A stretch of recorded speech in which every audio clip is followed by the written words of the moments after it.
Hi, everybody, and thanks for coming out tonight. My name is John Ryder. I'm the director here at the Flag Art Foundation. I want to welcome you all to tonight's conversation between artist Srijon Chowdhury and writer Doreen St. Félix. I'm going to just give their bios just as a start so you know who they are. Srijon Chowdhury is an artist living and working in Portland, Oregon. He received a BFA in studio art from the University of Minnesota, Twin Cities in 2009, and an MFA in fine art from Otis College of Art and Design in 2013. Recent solo exhibitions include Tapestry at PPOW in New York, Same Old Song at the Fry Art Museum in Seattle, A Still Life at Chiachia? Checha Levy in Paris, and Dandelion Song at Foxy Production in 2020. He's been the subject of reviews and articles in ArtNet, Artforum, Los Angeles Times, New American Painting, New York Times, and others. And his current solo exhibition, The World, is on view at Checha Levy, Paris through November 29th, 2026. Doreen St. Félix is a writer and cultural critic based in New York. She's a staff writer of the New Yorker, and in 2019, she won the National Magazine Award for Columns and Commentary. Tonight's conversation will be around 45 minutes long, followed by a Q&A. Should you have time at the end, we have a solo exhibition upstairs with Anna Benaroya, which you're more than welcome to check out. To begin tonight's talk, I also want to explain a bit about the exhibition you're all currently seated in, which is titled As Above, So Below. It's a group show very much about how we ascribe meaning to objects, objects of faith, and in many cases, the second life of objects. What happens to things when they're no longer part of their original possessors. Which includes pieces that were made specifically for the exhibition, as well as 17th century Spanish reliquaries right out the door. Each of the three spotlights that we've had on view during the run of the exhibition, which this is the second, has really spoken to the themes and current of the exhibition. So I think there's something kismet in terms of your painting be on view right now as part of the show. Okay. So the first question, or the first way of starting the conversation, would be to say, Srijon's spotlight painting is titled Cycled Through the Wildflower Arcana, which Doreen beautifully unpacks in her accompanying essay, which is also around you. For those of you not familiar, and I was not, with the major arcana tarot cards, I just want to give a brief overview of the definition. So the major arcana tarot cards represent life lessons, karmic influences, and the grand archetypal themes influencing your life and your soul's journey to enlightenment. The major arcana card meanings are deep and complex.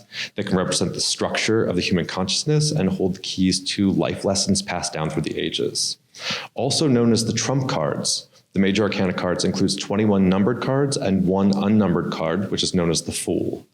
The Fool is the main character of the major arcana and marks his journey through each of the cards, meeting new teachers and learning life lessons along the way, and eventually reaching the completion of his journey to the World card. And this is also known as the Fool's Journey. Srijon, I want to begin tonight's conversation by asking you to describe the spotlight painting Cycled Through the Wildflower Arcana and how this piece fits into your overall practice.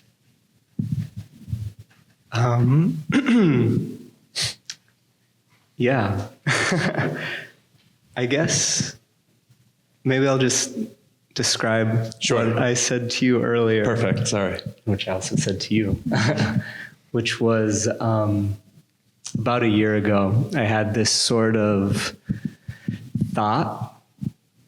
I don't know really how long I spent thinking about it in the moment, but I just kind of was going, life is so easy, life is so hard, and like kind of breathing in and out, life is so easy, life is so hard, and then started kind of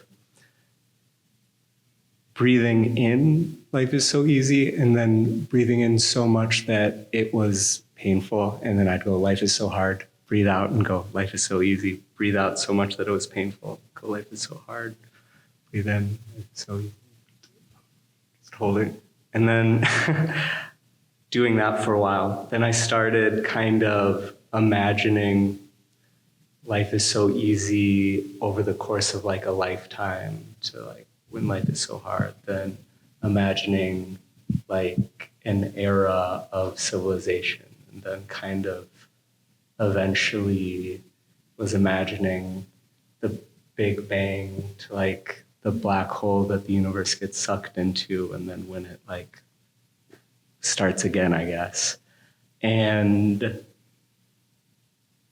I guess for a few months, I just kind of would come back to that life is so easy, life is so hard, and kind of everything in between that would happen in between those two moments. At the PPOW show that I had last year, there was a structure that was 2 poems by William Blake. One side described the darker aspects of being human. The other described the lighter aspects of being human. And in that show, there was sort of kind of a lot of yin-yang things that I was thinking about. And I began to think about the life is so easy, life is so hard, drawing this sort of overlapping circle and starting to think of that as this pulled apart yin-yang. And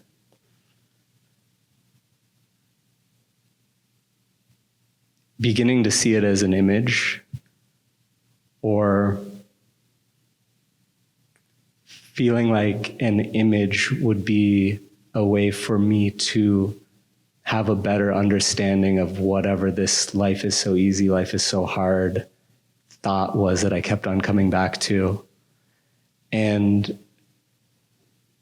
realized that the fool's journey of the major arcana is a story, and it's a story that can be used to tell everything from something happening in your daily life to the Big Bang, to the end of the universe, and eras of human civilization. So it just felt so perfect to what that initial day that I had that thought was.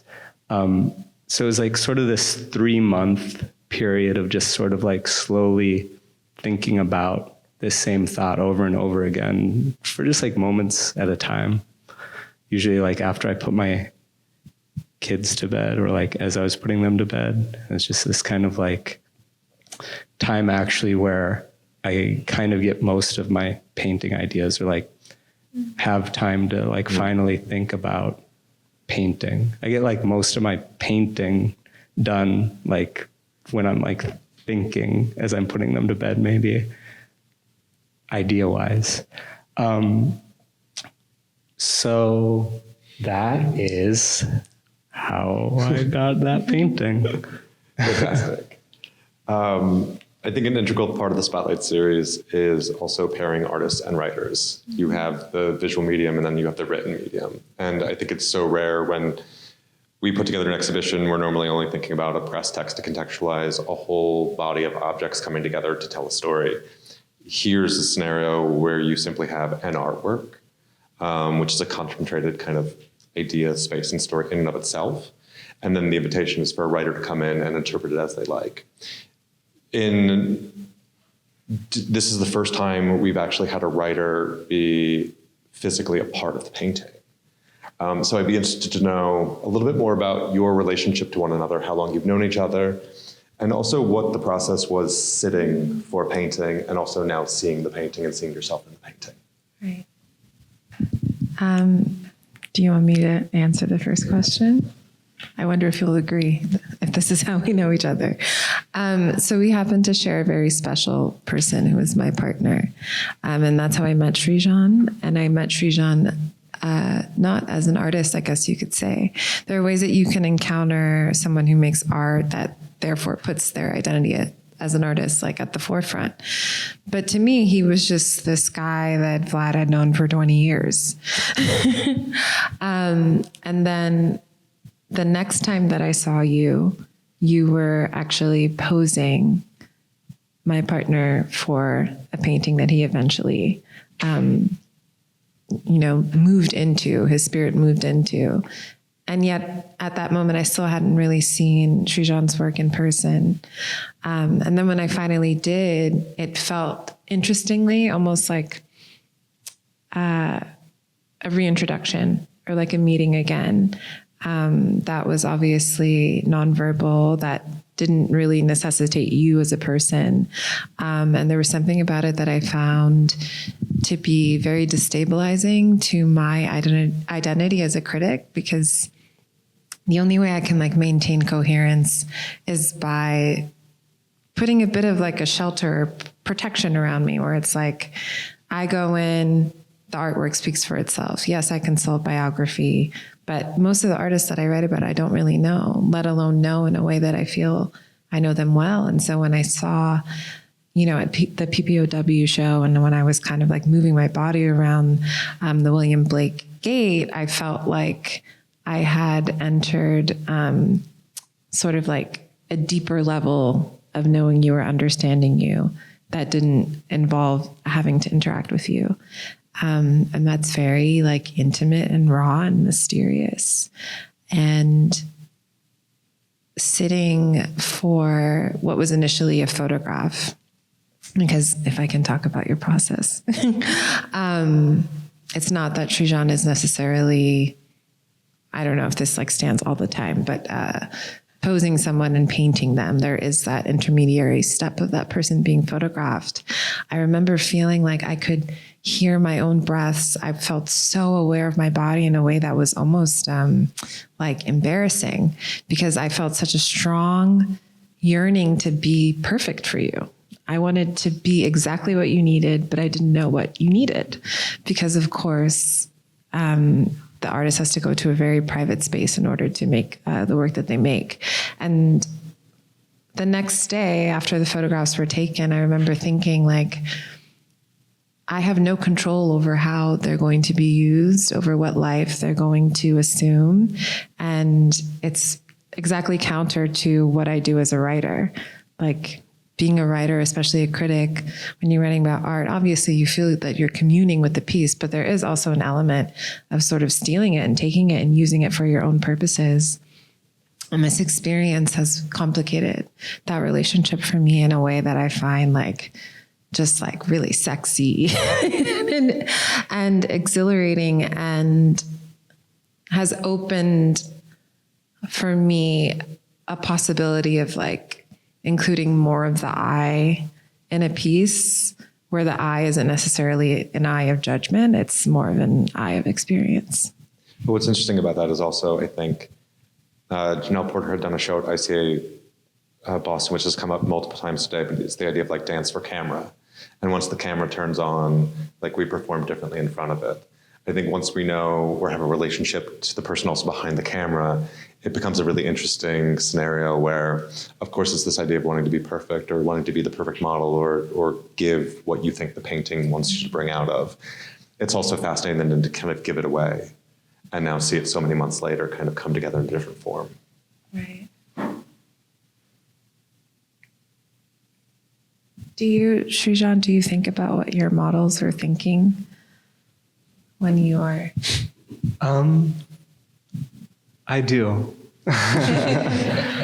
I have like several of my models here. Actually, my daughter Lily, Brock, Vlad, and Lily has been in paintings for 10 years now, and I think the time that it takes from the awkwardness to just like kind of naturalness is a lot quicker with her. But, you know, when I'm posing like Brock and Vlad in the nude, it takes a moment. So I think that kind of what I think about is that there has to be enough time where it like gets boring, and then it's no longer really about posing, and it's like more like we're just doing this thing where I am posing people, moving people, and you know, eventually it isn't awkward. It's like just kind of becomes pretty banal. And like, I think the sitter eventually does just kind of become comfortable and not thinking about the painting, not thinking about what I'm doing, what it's going to be. It's just kind of like a time to zone out in a way. And obviously there's some sitters in the room tonight, but would you say across the board that you use the same models over and over again because there's a connection to that you can kind of tease out in the painting, or it's just kind of a personal connection of understanding how people move, what their bodies look like, what you kind of want to tease out of that situation? Is it physical, is it emotional, is it just familiar? That makes it more interesting to work with the same people again and again? I think that there's several reasons for it. A lot of it, or kind of the main reason, would be that certain people maybe have a certain symbolic feeling towards me, that I feel that they can help a painting.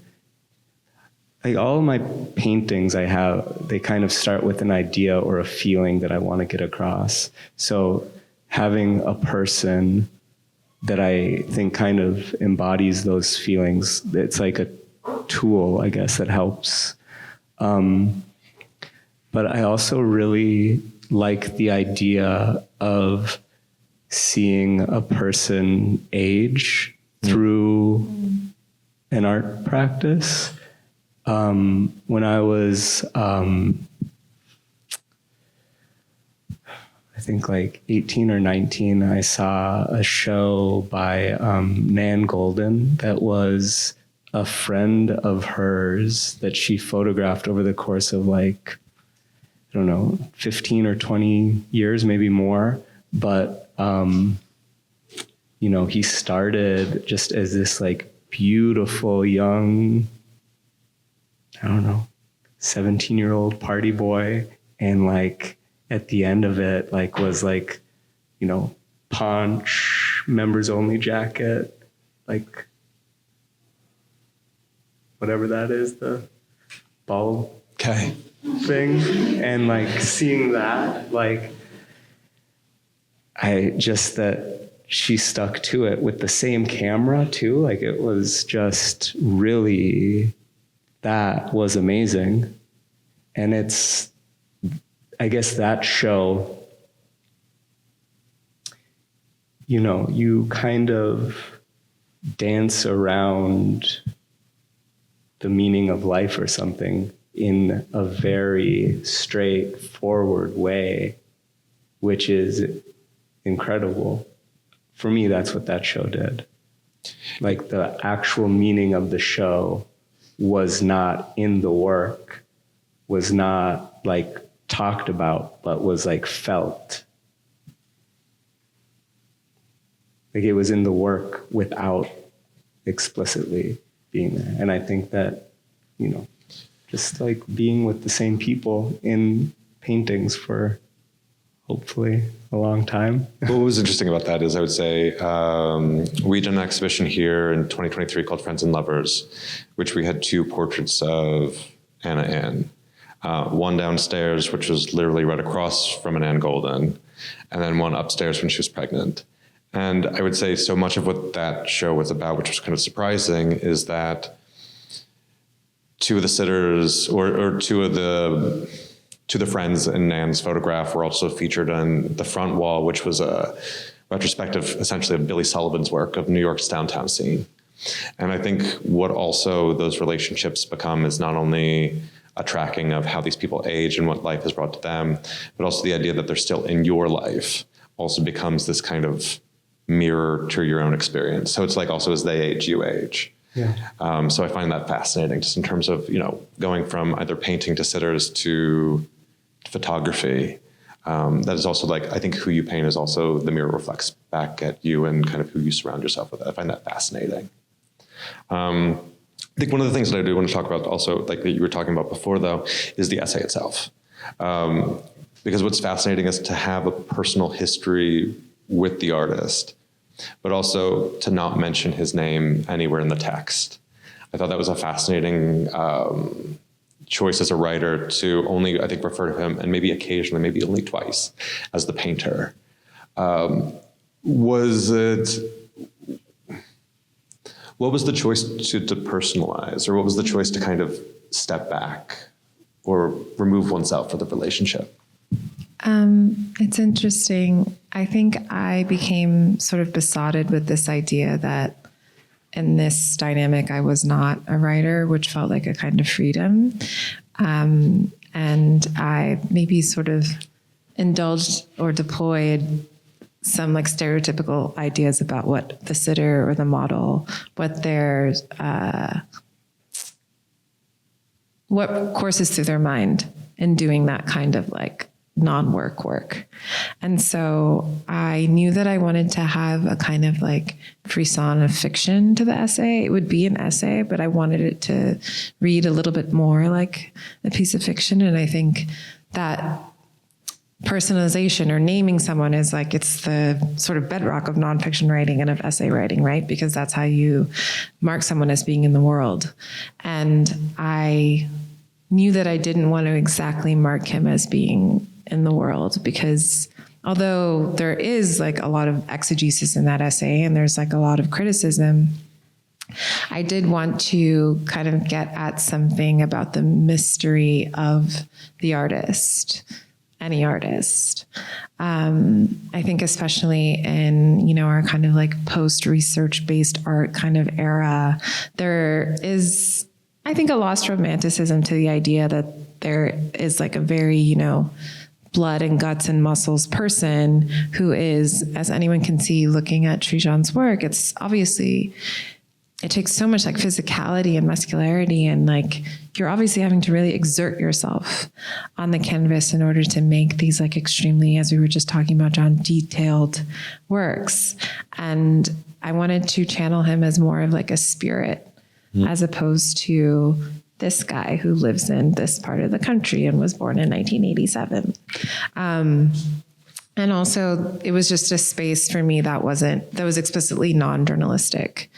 And so I think because Srijon is dealing with truths that sort of exist outside of paradigms of fact, I wanted to kind of like almost mirror his ideas in the actual writing of the piece. Fascinating. I think mirroring becomes an interesting conversation in the piece. I think because we were talking about Peter Blake before, and I think with the last show PBW, but also like as I'm sorry because I'm staring at the painting. I wish we could tear it on the wall right now and everyone could actually see it. But I can't help but think of the tiger, and I think it's like tiger, burning bright like a tiger in the night. What immortal hand or eye dare frame thy fearful symmetry? And I think there's something about kind of this. Rattled that off. Oh wait. English majors die hard. But I think it's interesting because it's also like for Blake, it's a combination of image and text. And I think this is a beautiful marriage of image and text coming to the painting. But I would say it's like also looking at the composition, it is symmetric composition. Physically, if we talk about, again, I wish everyone could see the piece, but they will afterwards. When you were looking at the cards and you were looking at the vignettes, how did you physically structure, let's also talk about like physical painting. How are you making this image? How are you structuring it? What are you thinking about the different vignettes? When you're looking at the cards, is it very clear what you want to represent or who and how you want to represent in each one of these symmetric windows?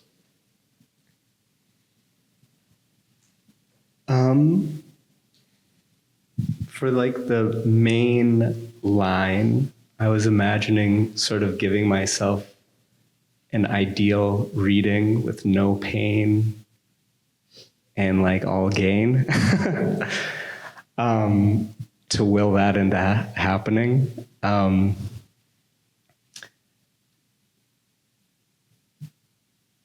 the world knew I was cheating.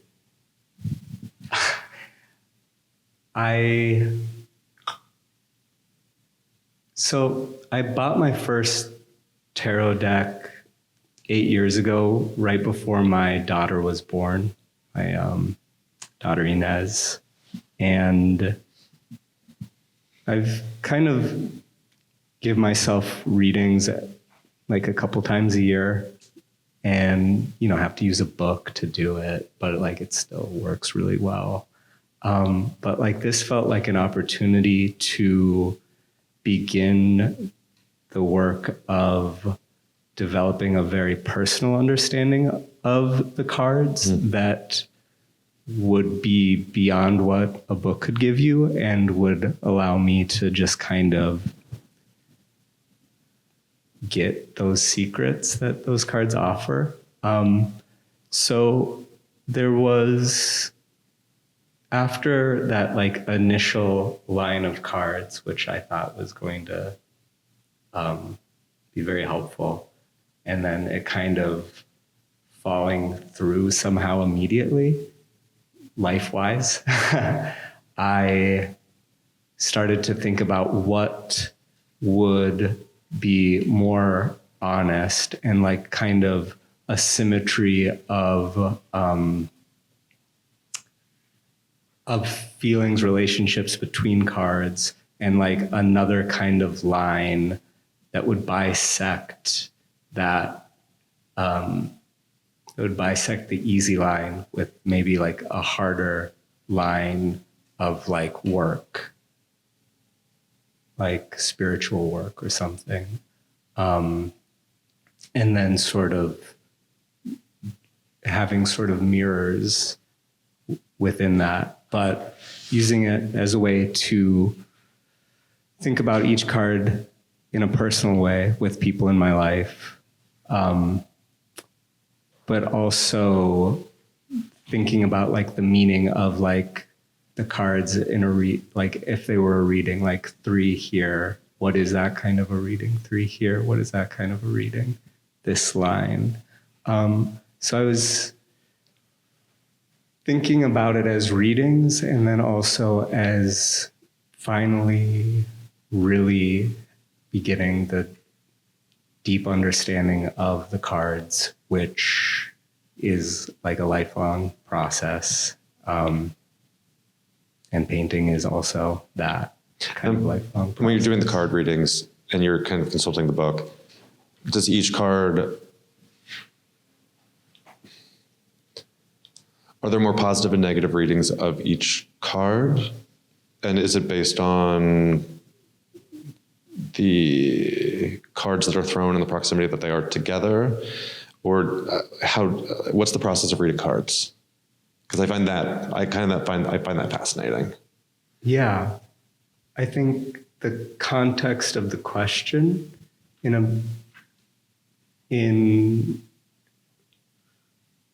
if you like, more important than drawing the cards is having a good question. Like figuring out what the right question to ask is kind of the most important and the hardest part. And really, I feel like each card, while it does have a specific meaning, like you can draw it out in a way to like mean kind of whatever you want it to mean. There's flexibility there. Yeah. So that's like also kind of the importance of the question, and then the importance of the context of the other cards with it. I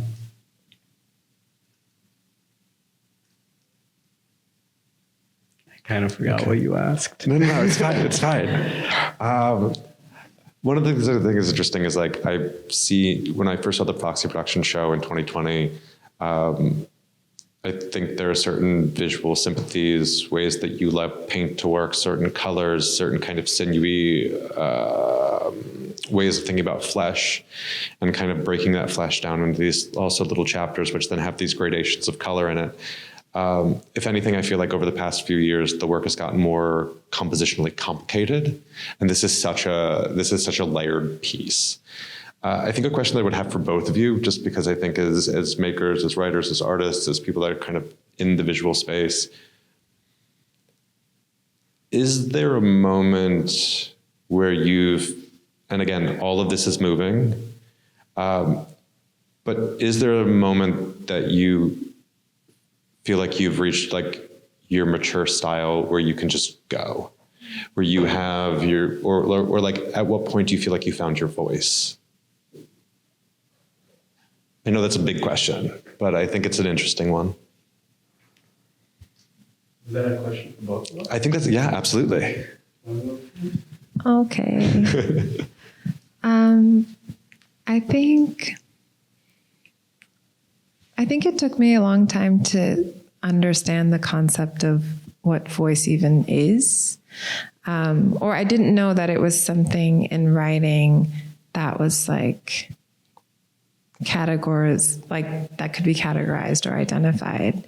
And when I did, the way that I like immediately could make sense of it for someone who grew up very, very religious was like a kind of like, you know, the spirit taking over, like a kind of space that's not exactly about like logic or the rational. It's something that's not observable. And so that's what I think voice is, at least for me. There's been a long, protracted period in which I probably still am in, and I think all writers are in to some degree, of mimicking voices around you, whether that is voices that are writing voices, or maybe they're voices in an artwork that you're really drawn to, or music. But there is something, I think, the writers that I find myself like most drawn to are people who clearly have a undisturbed connection to like other spirits. Like you can just tell when someone is not really like addled when they get on the page, because they understand that part of being a writer is like, yes, it's about authority and it's about the finality of the eye, but it's also like allowing so much to kind of course through you. And that's where I think sometimes journalism or media can feel a little hard for me, because I don't know how to square always the parts of writing that feel so much more like stream of consciousness or mystical with the aspects of journalism that are very oriented towards hard fact and truth. So I just desperately tried to cling on to the feeling of being permeable and open. I know this sounds like very woo-woo, but like I know when I'm open and I know when I'm not. And I know that when I'm open, I can feel that the primary way that I'm writing is through voice, which for me, I'm just much more comfortable there. So I think it's just about like being in the world as much as possible, reading as much as possible, talking to as many people as possible, you know, having that notebook where you jot down like a strange syntax that you heard or a piece of dialogue that you heard. And then like somehow subliminally, subconsciously, it enters your own lexicon and then it comes up on the page. So yeah, I think it's about having a discipline of being permeable.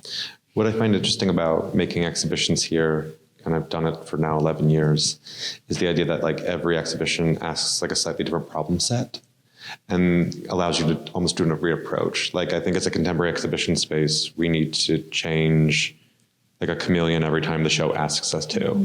So if we're doing a Nicole Eisenman show, we can get away with many different things that we can get in a group context. And I think the press text, the language will reflect that. And I think there's something really nice about the flexibility that like a different project or assignment can ask you to be a slightly different version of yourself. The different stories that you're writing about right now, like, do you change voice slightly? Yeah, I think of it as drag. Okay. So I was recently doing a story about the NYPD. So I put on my reporter drag, you know, like news cap, 1920s. But I do think there is like a continuity. Like there are aspects of the voice, I think, because I also publish very frequently, that I think when I go back and read, I'm like, oh, it's still there. Even when I'm feeling that I'm writing about politics and I feel like I have to like, you know, maybe sound a little different. There still is that element of for me, I think maybe something that's a quality or characteristic is like description. Like I am a visual person, even though I don't work in a visual medium per se.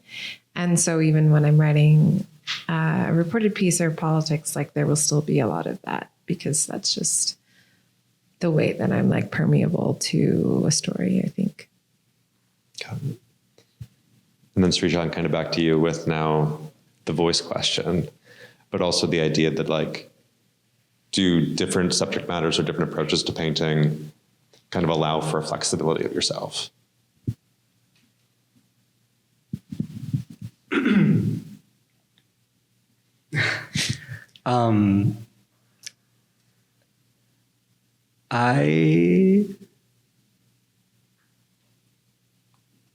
I guess that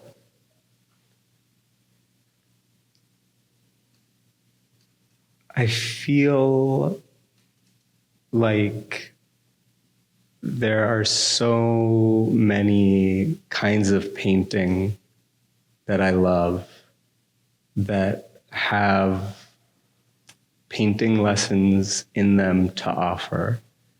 And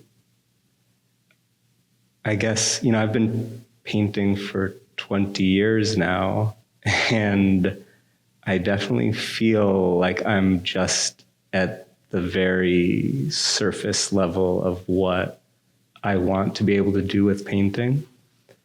And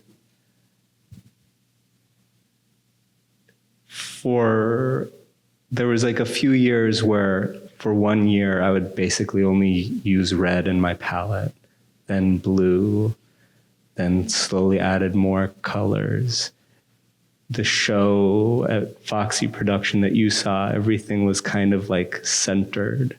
And then there was a show where I started to like put several things together to kind of make teach myself composition. And I feel like every year I'm trying to push myself to learn something else from painting history that I love, painters that I love. And I'm hopeful that maybe before I die, I will like feel like I can just like go and like pull from everything that I've learned to like have this. Like, I feel like I have an authentic voice. Like, I only want to paint things that I am excited about to paint and that I'm excited about to think about. I like am still struggling against like the limits of my abilities. And I hope one day to not be struggling against the limits of my abilities. But, over the course of the 20 years that I've been painting, I do circle back to things that I had tried to paint earlier and am able to paint it better now, easier now. And things just kind of keep on circling back. And I think that the things that I'm interested in that circle back, while it may not be like a stylistic thing, I think that that's my voice, maybe. Just the excited ideas. I don't know. But kind of related to what you were talking about, I really like to read books by writers about writing, like Stephen King's book on writing, Ursula K. Le Guin's book on writing. And I actually have a degree in journalism. So I was learning, writing style and that simplistic or simple sentences and that sort of voice. And I feel like that idea of voice but while having to use the tools of writing to get across the idea in a voice. So like how words sound, how sentences sound, how the feeling comes across. Like I feel that books on writing help me understand better how a painting can work than, there are some writers that write about painting, like, Gerhard Richter does it, but is it, I'm not going to think of it. I can't think of stuff, but it feels so much more abstract than how a writer writes about writing. And like, painters can't write, not really. Like it's too poetic or something, like trying to be too poetic. But the way that like a writer writes about writing, and like how do you find the art despite the rules, is interesting. And I feel like you talking about voice and the hats that you wear, it's like, I'm excited to hear that. I'm done. I think we are too. Before we go to some questions in the audience, I just want to thank you both for participating in this experiment, which is the series. It's such a pleasure to get to know people over time, be surprised and amazed by the work, and then develop all of these conversations afterwards. So thank you both for being here tonight, but I do want to hand over the room to a few questions just before we leave. So, Madeline. The question's really in, a world where everybody has the opportunity to critique things on social media in all its various nefarious forms. What is the role of the traditional critic with traditional media? Yeah. I mean, I really embrace the cacophony of social media. I think it's like, I don't know that when I was 13 years old, I had any knowledge that my thought about something had any validity. Like that's not something that existed for me, and maybe for a lot of people in this room. And I think it's amazing that that is like, has become almost second nature in the culture. It's upsetting the way that it's abused, but I do think that there's something, I don't want to use the, like cliche of democratization on the internet, but there is something I think interesting that people are developing a kind of like instinctive critical relationship to the world.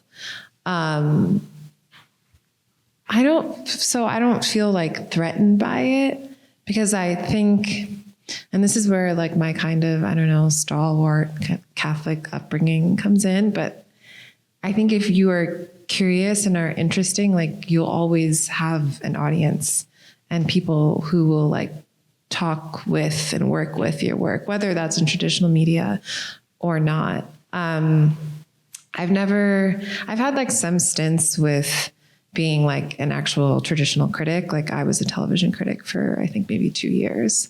And that I did feel was a little restrictive. I remember there was a moment where I kind of like developed a rhythm where anything I would write would be exactly the word count that could fit on the page. So everything would be 1,326 words. Like I just started thinking in that shape.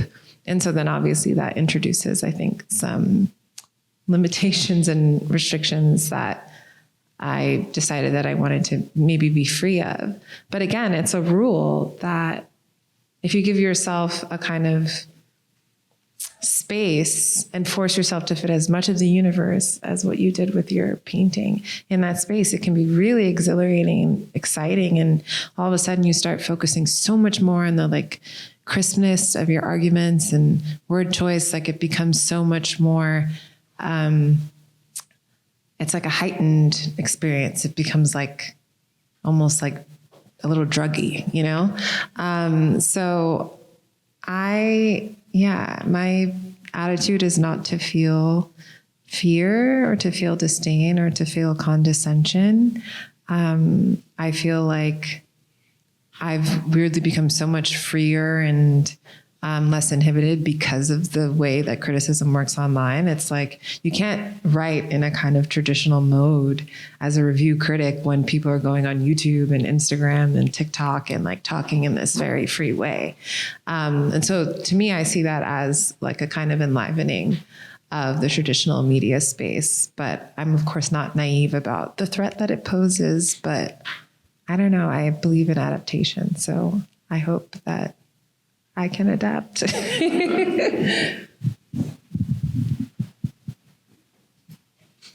Rock.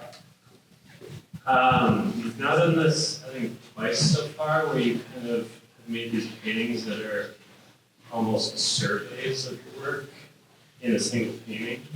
The PVW shot had the giant mouth with all your little paintings on the lips. And then this. And they both sort of function as surveys, but also like mini masterpieces in a way. Like, how do you think of, I don't know if any artist really does this off the top of my head. How do you think of these kind of like mini survey paintings within your practice? Is it something that you might continue doing?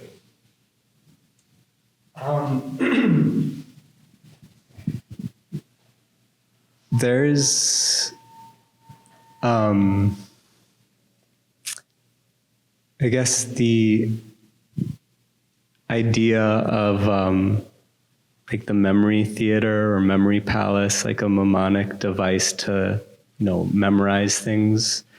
And to me, especially in the mouth painting, which had 10 years of painting, like 100 images or 120 images that were like little cartoons of like 10 years worth of painting in the like sort of folds of the lips in this open mouth that had like this flaming dance happening in the middle of it.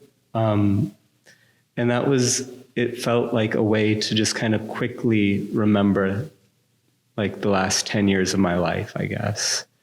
And I like the idea of an image that is sort of like this now, like it is recycling past images, but it's also going to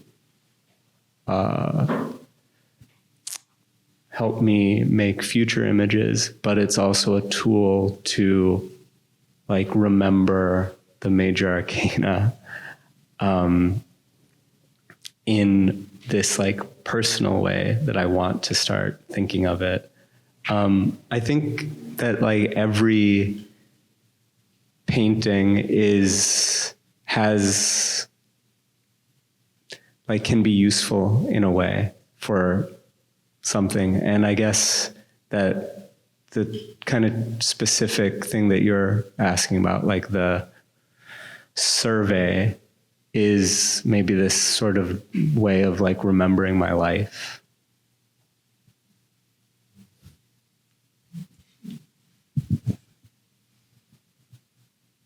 All right, everybody.